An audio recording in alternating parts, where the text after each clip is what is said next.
শিক্ষক সংকটে উত্তাল সাতসঙ্গম হাই স্কুল। সড়ক অবরোধে ছাত্রছাত্রী ও অভিভাবকরা।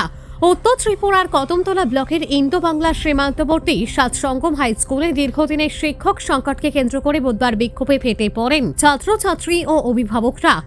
প্রবল বৃষ্টি উপেক্ষা করে স্কুলের গেটে তালা ঝুলিয়ে সড়ক অবরোধ করে প্রতিবাদ জানানো হয়।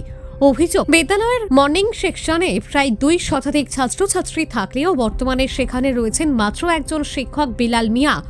ফলে একজন শিক্ষকের পক্ষে এত সংখ্যক পড়ুয়ার পাঠদান ও দেখভাল করা কার্যত অসম্ভব হয়ে পড়েছে বলে দাবি অভিভাবকদের। স্থানীয়দের অভিযোগ, বারবার শিক্ষা দপ্তরে বিষয়টি জানানো হলেও কোনো কার্যকর পদক্ষেপ নেওয়া হয়নি। শিক্ষক স্বল্পতার কারণে পড়াশোনার পরিবেশ ভেঙে পড়ছে এবং ছাত্রছাত্রীদের ভবিষ্যৎ অনিশ্চয়তার মুখে পড়ছে বলেও ক্ষোভ প্রকাশ করেন তারা। পরিস্থিতি উত্তপ্ত হয়ে উঠলে ঘটনাস্থলে পৌঁছান শিক্ষা দপ্তরের deputy is Abhimanyu Malakar O OHD Samir Das. তারা 1 সপ্তাহের মধ্যে প্রয়োজনীয় ব্যবস্থা নেওয়ার আশ্বাস দিলে অবশেষে অবরোধ প্রত্যাহার করে নেয় ছাত্রছাত্রীরা।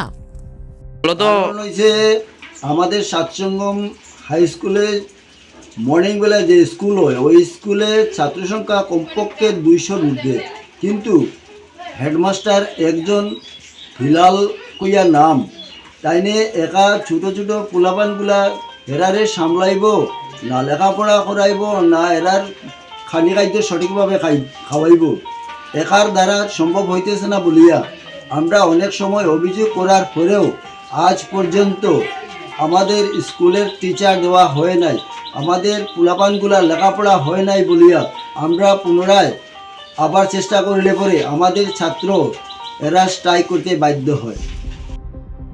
Bureau report, prime 24 Tripura.